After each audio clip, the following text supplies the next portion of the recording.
Hello hello আজ যেটা পড়াবো সেটা হলো কিছু যৌগের বা কিছু মূলকের তাদের সংকরায়ন অবস্থা কী ধরনের, তাদের জিওমেট্রি কী, তাদের স্ট্রাকচার কী, এইগুলো আমরা পড়ব। তা এইগুলো কোন কোন পরীক্ষার ক্ষেত্রে প্রযোজ্য?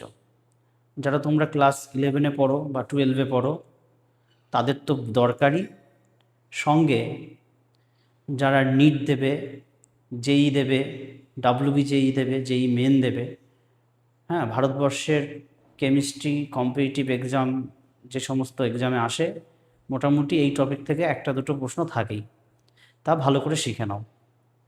তা প্রথমে আমরা যেমন কোনো একটা যৌগ ধরো, তোমাকে আমি দিলাম BF3 কিংবা NH4+ মূলক। এদের তুমি কিভাবে সংকরায়ন বার করবে, তাদের জিওমেট্রি বার করবে, তাদের লোন পেয়ার কী করে বার করবে, মানে কতগুলি লোন পেয়ার আছে কী করে বার করবে, এই সমস্তটাই আমরা আজকের এই ক্লাসে শিখব। তা চলো আমরা শুরু করি। তা প্রথমে আমরা সংকরায়ন বার করব। এবার সংকরায়ন বার করতে গেলে আমি আগের ক্লাসে কি করে বার করতে হয় সেটা আমি শিখিয়েছিলাম, যে সিগমা বন্ড গুণে বার করতে হয়। সিগমা বন্ড যদি 3টে থাকে তাহলে sp2, সিগমা বন্ড 2টো থাকলে পারে sp, সিগমা বন্ড 4টে থাকলে পারে sp3, সিগমা বন্ড 5টা থাকলে পারে sp3d। এইভাবে আমরা বার করেছিলাম। এই সিগমা বন্ডটা বার করার আর একটা পদ্ধতি আমরা শিখব, একদম সহজ পদ্ধতি। কি পদ্ধতি? এই H = half into V plus X minus C plus A, এইটার সাহায্যে আমরা শিখব। এই ফর্মুলার সাহায্যে আমরা এইচ বার করা, এইচ মানেই আমাদের এখানে সিগমা বন্ড বার করা আমরা শিখব। কি প্রতিটা ওয়ার্ডের কি নাম, প্রতিটা কম্পোনেন্টের কি নাম সেটা আমরা বলছি। ভি মানে কি? Valence electron. ভি মানে কি? Valence electron. কার ভ্যালেন্স ইলেকট্রন? কেন্দ্রীয় পরমাণু, valence electron of central atom. মানে বাংলাটা কি? কেন্দ্রীয় পরমাণু। তুমি যে যৌগটা নিয়েছো, ধরো BF3, তাহলে বি এর ভ্যালেন্স ইলেকট্রন মানে যোজ্যতা কক্ষের ইলেকট্রন বা লাস্ট কক্ষের ইলেকট্রন কতগুলো আছে সেটা তোমাকে জানতে হবে। তা এটা আমরা কিভাবে জানবো? তাহলে আমরা বি এর ইলেকট্রন বিন্যাস করব। বি মানে কত নম্বরে আছে? 5। বি বোরন মানে 5 নম্বরে রয়েছে। এর যদি তুমি ইলেকট্রন বিন্যাস করো ক্লাস 9-এর মতো 2,3, তাহলে ওর লাস্ট কক্ষে কটা ইলেকট্রন রয়েছে? 5টি ইলেকট্রন। সরি, লাস্ট কক্ষে কটি? 3টি ইলেকট্রন রয়েছে। তাহলে আমরা এখানে ভি এর জায়গায় কত বসাবো? 3 বসাবো। এবার পরের কম্পোনেন্ট কি? এক্স। এক্স মানে কি? এক্স মানে একযোজী পরমাণু সংখ্যা, মোনোভ্যালেন্ট অ্যাটম, একযোজী পরমাণু সংখ্যা। তাহলে একযোজী পরমাণু সংখ্যা মূলত কোথায় থাকে? গ্রুপ 1-এ থাকে আর গ্রুপ 17-তে থাকে। তাহলে একযোজী কারা কারা হয়? হাইড্রোজেন একযোজী, ফ্লুরিন একযোজী, ক্লোরিন একযোজী, ব্রোমিন একযোজী, আয়োডিন একযোজী। এই মূলত দেখবা তোমরা যে উদাহরণগুলো পড়বে সেই উদাহরণে এই একযোজী পরমাণুগুলো বেশিরভাগ দেখা যায়। তাহলে আমরা এইটা হলো একযোজী পরমাণু। তাহলে এখানে দেখা যাচ্ছে BF3 যৌগে একযোজী পরমাণু কটা আছে? 3টে, তাহলে +3। এখানে দেখো -C লিখেছি। এই সি মানে কি? সি মানে হলো ক্যাটায়নের চার্জ। ক্যাটায়নের চার্জ মানে কোনো মূলক যখন আমরা বার করব সেখানে ক্যাটায়ন থাকতে পারে, অ্যানায়ন থাকতে পারে। তাহলে ক্যাটায়নের চার্জ কত সেটা আমরা এইটা লিখবো। তাহলে এটা কি? ক্যাটায়নের চার্জ। আর এ মানে কি? অ্যানায়নের চার্জ। তাহলে ক্যাটায়নের চার্জটা কি করতে হবে? বিয়োগ করতে হবে, এবং অ্যানায়নের চার্জটা কি করতে হবে? যোগ করতে হবে। তা দেখা যাচ্ছে এখানে এখানে এই BF3 যৌগে, তুমি BF3 যৌগের দিকে তাকাও, দেখা যাচ্ছে এখানে না ক্যাটায়ন আছে না অ্যানায়ন আছে। তাহলে আমরা কি করব? -0 +0। তাহলে দেখা যাচ্ছে এর মান 6/2 মানে 3 বের হচ্ছে। এই 3টা কি? এই 3ই হলো সিগমা বন্ডের সংখ্যা। তাহলে তুমি 3টে সিগমা বন্ড পেয়ে গেছো। তাহলে আমরা কি জানি? আবার আমি লিখে দিচ্ছি এখানে, 2টো সিগমা বন্ড যদি তুমি পাও sp সংকরায়ন, 3টে সিগমা বন্ড যদি তুমি পাও sp2 সংকরায়ন, 4টে সিগমা বন্ড যদি পাও sp3 সংকরায়ন, 5টা সিগমা বন্ড যদি পাও তাহলে sp3d, 6টা সিগমা বন্ড যদি পাও sp3d2, এরকমভাবে চলতে থাকবে। এইভাবে আমরা সংকরায়ন বার করব। তাহলে আমরা সহজেই কিন্তু আমরা বলতে পারবো যে কি এই যে 3টে সিগমা বন্ড পেয়েছি, তাহলে এর কেন্দ্রীয় পরমাণু সংকরায়ন কি হবে sp2। তাহলে কি কোন ফর্মুলায় বার করলাম? এই ফর্মুলায় বার করলাম। কি ফর্মুলাটা আবার আমি লিখছি, বারবার লিখে বারবার মুখস্থ করে ফেলতে হবে, পড়ে মুখস্থ করতে হবে। ভি যোগ এক্স মাইনাস এ প্লাস সি, ভুল হলো, মাইনাস সি প্লাস এ, মানে ক্যাটায়ন বিয়োগ হবে, অ্যানায়ন যোগ হবে। এই একটা উদাহরণ করি আমরা, যেমন NH4 মাথার উপরে প্লাস, এটা বার করি।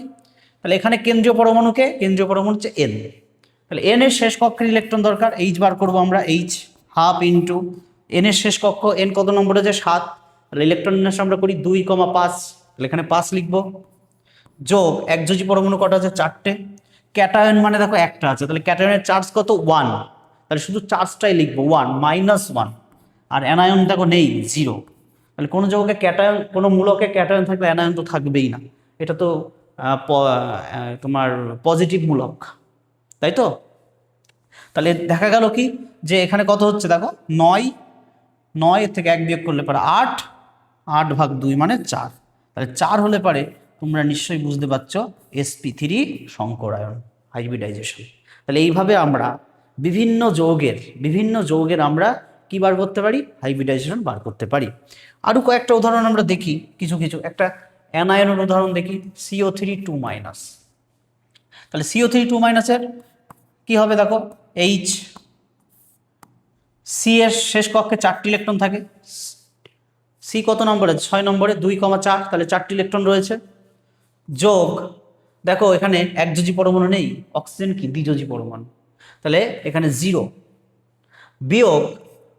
বিয়োগ দেখো ক্যাটায়ন নেই, অ্যানায়ন আছে কত 2, চার্জ কত, অ্যানায়নের চার্জ 2, -2 রয়েছে, তাহলে আমরা শুধু 2 লিখবো, +2, তাহলে এটা অ্যান্সার কত হচ্ছে দেখো তো 6/2 মানে হচ্ছে 3, তাহলে এটা কি সংকরায়ন?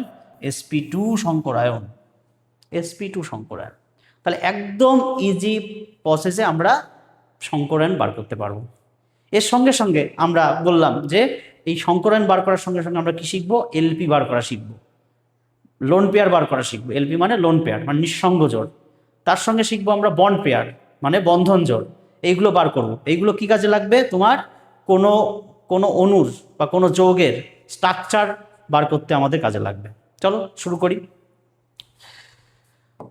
দেখো তাহলে এইচ আমরা বার করে ফেলেছি, হাফ ইন্টু এইচ আমরা কীভাবে বার করলাম? আমরা এইচ বার করলাম হচ্ছে হাফ ইন্টু ভি যোগ এক্স মাইনাস সি প্লাস এ। এবার আমরা বার করবো কি? এলপি মানে লোন পেয়ার। লোন পেয়ার কী করে বার করবো? H minus x minus D. এখানে এক্স মানে তো একযোজি পরমাণু, এক্স মানে কি একযোজি পরমাণু। ডি মানে আমরা কি জানি? দ্বিযোজি পরমাণু, দ্বিযোজি পরমাণু। এই দ্বিযোজি পরমাণু কার? একযোজি পরমাণু আমরা আগেই লিখে দিয়েছিলাম, H C L F B R I, আর দ্বিযোজি একটা অক্সিজেন সালফার, হ্যাঁ এইগুলো মানে গ্রুপ 2 আর গ্রুপ 16। তুমি অক্সিজেন শুধু জানো, সালফার জানো, এইগুলো জানলে পারে মোটামুটি তোমার যে প্রশ্নগুলো দেয়া হবে, যে অণুগুলো দেয়া হবে, সেটা এইগুলোর মধ্যেই থাকবে। তাহলে আমরা এলপি বার করলাম। এবার বিপি কি করে বার করবো? বিপি মানে কি? বন্ড পেয়ার, মানে বন্ধন জোড়। এলপি মানে নিঃসঙ্গ জোড়, আর বিপি মানে কি? Bond pair. কি করে বার করব? দেখো এইচ বিয়োগ এলপি, মানে এইচ যা বেরোবে এবং এলপি বের করব, বের করার পরে এইচ থেকে এলপি বিয়োগ করব, তাহলে আমাদের কি হবে? বিপি বেরিয়ে যাবে, বন্ড পেয়ার বেরিয়ে যাবে। তাহলে আমরা একটা উদাহরণ নিয়ে বন্ড পেয়ার বার করার চেষ্টা করি, লোন পেয়ার বার করার চেষ্টা করি। একটা উদাহরণ নিই আমরা, ClF3। তাহলে এখানে কেন্দ্রীয় পরমাণুকে সিএল, এফ হচ্ছে পার্শ্বীয় পরমাণু, তাহলে আমরা প্রথমে এইচ বার করবো, তাহলে এইচ বার করি। এইচ বার করার সূত্র হাফ ইন্টু সিএল এর শেষ কক্ষে কটি ইলেকট্রন রয়েছে, সিএল এর শেষ কক্ষে 7টি ইলেকট্রন রয়েছে, যেহেতু হ্যালোজেন, হ্যালোজেনের 7টি ইলেকট্রনই লাস্টে থাকে, বা তোমার সিএল হচ্ছে কত 17 নম্বর রয়েছে, ইলেকট্রন বিন্যাস করো 2,8,7, তাহলে আমি এখানে ভি এর জায়গায় 7 লিখবো। একযোজি পরমাণু এফ আছে 3টে, তাই 3 লিখে দিলাম এখানে, বিয়োগ 0 প্লাস 0, কেন এখানে না ক্যাটায়ন আছে না অ্যানায়ন রয়েছে। তাহলে এখানে দেখা গেল আমার 5 বেরোলো, তাহলে 5 বেরোলে সংকরায়ন হবে কি sp3d। এবার আমরা এলপি বার করব। এলপি বার করার সূত্র কি বললাম, H minus x minus D. তাহলে এখানে দেখো এইচ কত, এখানে এইচ কত, এখানে এইচ হলো 5, এক্স কত 3, ডি দেখো নেই 0, তাহলে এলপি কত 2। তাহলে এলপি যদি 2 বেরোয় তাহলে বিপি কত বেরোবে, বিপি বার করার সূত্র আমরা কি বললাম, বিপি বার করা মানে এইচ থেকে এলপি তুমি বার করে দাও। তাহলে এইচ কত 5, এলপি কত 2, তাহলে বিপি কত 3, মানে বন্ড পেয়ার কটা আছে, বন্ড পেয়ার আছে 3টে, লোন পেয়ার কটা আছে 2টো, এই মিলেই তো এইচ হয়, এই মিলেই এইচ হয়, এই মিলেই এইচ হয়। এইচ মানেই কি, এইচ মানেই হচ্ছে বিপি যোগ এলপি, বিপি যোগ এলপি। এই বিপি যোগ এলপিকে কি বলা হয় আমাদের, এই বিপি যোগ এলপিকে বলা হয় steric number, steric number, steric number, steric number বলা হয়। এই স্টেরিক নাম্বারের উপরেই কোনো অনুর গঠন জিওমেট্রি বোঝা যায় এই স্টেরিক নাম্বার দেখে।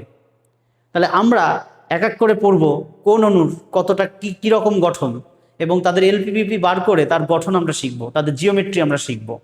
তাহলে চলো এটুকু শুরু করি। আবার প্রথমে আমরা আজকে কয়েকটা পড়ব, তারপরে পরে আবার অন্য দিন আবার পড়ব, কয়েকটা পড়ব, বেশি কিছু পড়ব না। দেখো প্রথমে আমরা একদম সহজ জিনিস দিয়ে শুরু করি, যেমন BeCl2 এর এইচ বার করব। এইচ বার করো হাফ ইন্টু বি মানে কত 4, তাই লাস্ট কক্ষে 2টি ইলেকট্রন রয়েছে, 2,2, তাহলে 2 যোগ একযোজি পরমাণু 2 মাইনাস 0 প্লাস 0, তাহলে দেখা যাচ্ছে 2 বেরোবে। তাহলে 2 বেরোলে পরে হবে কি sp সংকরায়ন। এর এলপি বার করব। এলপি বার করো এইচ বিয়োগ এক্স বিয়োগ ডি, 2 বিয়োগ 2 বিয়োগ 0, মানে দেখা যাচ্ছে এলপি 0। তাহলে বন্ড পেয়ার কটা আছে, 2টোই রয়েছে। তাহলে এমতো অবস্থায় এই BeCl2 কীরকম গঠনাকৃতি হবে, সরল রৈখিক হবে, সরল রৈখিক হবে। এর কোণের মান কত হবে 180 ডিগ্রি। আবার sp সংকরায়ন, তো sp সংকরায়ন হলে পরে 180 ডিগ্রি হয়। তাহলে একটা টাইপ গেল। প্রথম টাইপ কি, প্রথম টাইপ আমরা বললাম AB2L0, এ প্রথম 1 নম্বর, AB2 এ 1 নম্বর দিয়ে AB2L0, অর্থাৎ এখানে BP 2 LP 0 যদি এরকম হয় তাহলে তার গঠন কি হবে, তার গঠন হবে সরল রৈখিক, এবং তাদের কোণের মান কত হবে 180 ডিগ্রি। অর্থাৎ তাদের sp, যেহেতু sp সংকরায়ন হলে পারে এদের জিওমেট্রি হবে লিনিয়ার বা সরল রৈখিক। এবং দেখা যাচ্ছে কি এখানে এলপি নেই, বিপিও আছে, তাহলে স্ট্রাকচারও কি হবে, স্ট্রাকচারও হবে লিনিয়ার। তাহলে প্রথম টাইপ গেল। তাহলে কোনো টাইপে তুমি যদি দেখো বিপি 2 এলপি 0, তাহলে তুমি চোখ বন্ধ করে কি করবা, লিনিয়ার গঠনাকৃতি হবে। বোঝা গেল? এবার পরেরটায় আসি। আমরা পরের টাইপে চলে আসি, দ্বিতীয় টাইপ, 2 টাইপ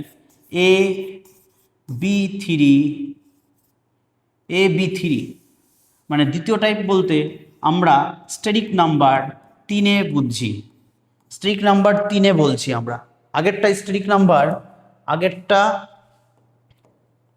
আগে যেটা করলাম এইটার স্টেরিক নাম্বার 2 ছিল, মানে বিপি যোগ এলপির মান কত 2, বোঝা গেল, এটা হলো 2 ছিল। এবার আমরা পরেরটায় যেটা করব সেটা হচ্ছে স্টেরিক নাম্বার 3, এর আবার দুটো কেস ঘটবে। কি কেস ঘটবে, কেস 1 কি দেখো, টাইপ কি হবে AB3 AB3L0 অর্থাৎ বিপি কত 3, এলপি কত 0, তাহলে এই দুটো মিলেই তো 3 হচ্ছে। তাহলে এই ক্ষেত্রে এর গঠনাকৃতি কেমন হবে? এই ক্ষেত্রে এর গঠনাকৃতি হবে দেখো এরকম, ট্রাইগোনাল, এদের কোণের মান হবে 120 ডিগ্রি, ট্রাইগোনাল প্লেনার মানে ত্রিকোণীয় সমতলীয়। দেখো এর এর যদি সংকরায়ন বার করো sp2 হবে, sp2 হলে জিওমেট্রি হবে ত্রিকোণীয় সমতলীয় মানে ট্রাইগোনাল প্লেনার,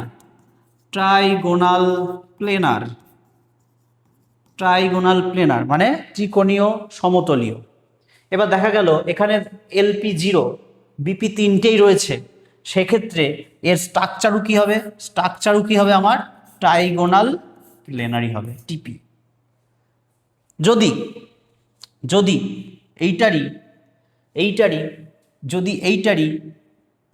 এই টাইপের যৌগ হতো AB2L1 অর্থাৎ BP2 LP1, সেক্ষেত্রে এই যৌগটা হয়ে যেত এরকম কৌণিক টাইপের হতো, ভি শেপ।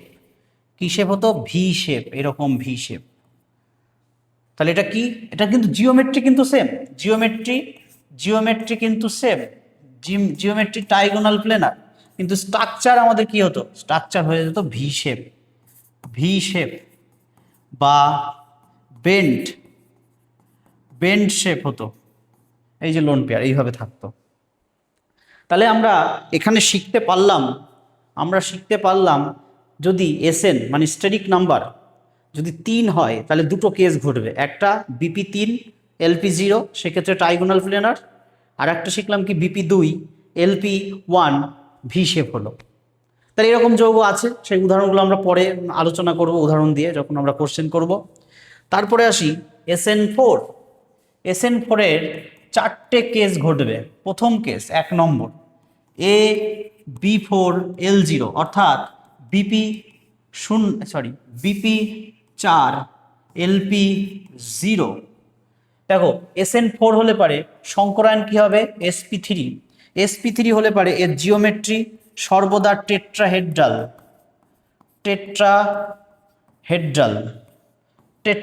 সর্বদা টেট্রাহেড্রাল হবে, মানে যখন BP4 LP0 বা sp3 সংকরায়ন হচ্ছে তখন টেট্রাহেড্রালই গঠন হবে, মানে চতুস্থলকীয়। যেমন মিথেন একটা উদাহরণ আমরা বললাম। তাহলে এ দেখতে কেমন হবে? চতুস্থলকীয় হবে। দেখতে কি হবে? চতুস্থলকীয় হবে। কোণের মান কত হবে? 109 ডিগ্রি 28 মিনিট। কোণের মান কত হবে? 109 ডিগ্রি 28 মিনিট। তোমরা জানো ছোটবেলার থেকে পড়ে আসছো মিথেন CH4। এর ক্ষেত্রে দেখবা BP4 হবে, LP0 হবে। এটা আমরা কি করে বার করলাম? ওইভাবে বার করবো যেভাবে আমরা শিখে এসছি। এটা গেল কেস 1 গেল। এবার আসি আমরা কেস 2। এই SN4 এর কেস 2, SN কিন্তু 4 চলছে। SN4 এর কেস 2 কি হবে? AB3L1 এদের কিন্তু হাইব্রিডাইজেশন sp3 হবে। এদের জিওমেট্রি কিন্তু টেট্রাহেড্রালই হবে, কিন্তু স্ট্রাকচার চেঞ্জ হবে, কারণ এই লোন পেয়ারের দরুন। সেটা আমরা VSEPR তত্ত্বের সাহায্যে আমরা বুঝতে পারি লোন পেয়ার কতটা এফেক্ট ফেলে। তারপরে তাহলে এখানে কি হচ্ছে দেখো তো, BP কত 3, LP কত 1, BP3 LP1, তখন এর গঠনাকৃতি হয়ে যাবে পিরামিড হয়ে যাবে। এটা পিরামিড এরকম হবে, এরকম। এই যে লোন পেয়ার এরকম ভাবে রয়েছে, এই যে লোন পেয়ার এইভাবে রয়েছে, পিরামিড আকার হবে। তাহলে স্ট্রাকচার কি হয়ে গেল? পিরামিডাল।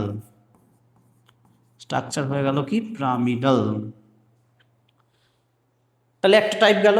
আর একটা টাইপ হচ্ছে, এর একটা উদাহরণ আমরা বলে দিই, NH3 তুমি LP BP বার করবে, দেখবে BP বেরোবে, টোটাল H বেরোবে 4, BP বেরোবে 3 এবং LP 1 বেরোবে।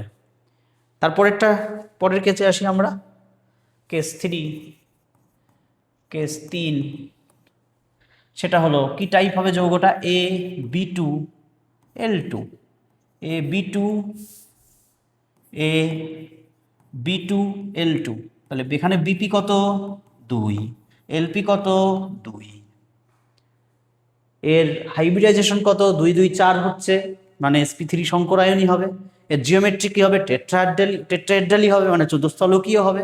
স্ট্রাকচার কি চেঞ্জ হবে, কি এটা হবে বেন্ড শেপ বা ভি শেপ হবে। এই যে লোন পেয়ার দুটো এভাবে থাকবে, লোন পেয়ার দুটো এইভাবে থাকবে। কি শেপ হচ্ছে, ভি শেপ, ভি শেপ। জল H2O তোমরা এইচ বার করবে, দেখবে 4 বেরোবে, এলপি বার করবে 2, বিপি 2 বেরোবে। এবার পরেরটায় আসি, পরের স্টেরিক নাম্বারে আসি। পরের স্টেরিক নাম্বার হলো আমাদের 5। তাহলে 5 স্টেরিক নাম্বার যদি হয় সংকরায়ন কি হবে, sp3d। sp3d এর যদি হয় এদের জিওমেট্রি হবে, ট্রাইগোনাল বাইপিরামিডাল। জিওমেট্রি হবে কি, ট্রাইগোনাল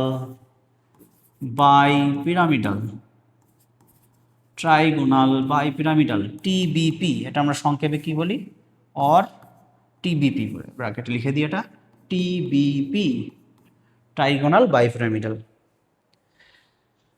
এটা জিওমেট্রি। এবার এরও কেস আছে, প্রথম কেস আমরা করি, প্রথম কেস 1 AB5L0, অর্থাৎ বিপি কত 5, এলপি কত 0। সেক্ষেত্রে স্ট্রাকচার কি হবে, এইটাই হবে ট্রাইগোনাল বাইপিরামিডাল। স্ট্রাকচার কি হচ্ছে দেখো এই যে প্রথমে ট্রাইগোনাল আঁকলাম আমি, এই দেখো ট্রাইগোনাল হয়ে গেল, কত সুন্দর ট্রাইগোনাল। পেনের কালারটা চেঞ্জ করি,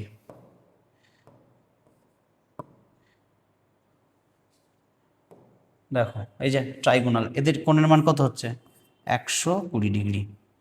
এবার বাই পিরামিড আঁকবো, দেখো এইটা মনে করো এটা 3D, তো মানে এর উপরের দিকে একটা মনে করো একটা বি আছে, এইগুলো দিয়ে এরকম করে টানছি, তাহলে এই উপর দিকে একটা পিরামিড টাইপের হলো, চুঙো টাইপের হলো, পিরামিড হলো। আর পেছনের দিক বোর্ডের ওই দিকে একটা পেন রাখো, বন্ড দিয়ে ওইগুলো জোড়ো, তাহলে দেখো একটা পিরামিড আকার হলো। আমি তো আঁকতে পারছি না, আমি এইভাবে আঁকছি, এই দেখো বি, এ দেখো নিচের দিকে মানে পিছন দিকে।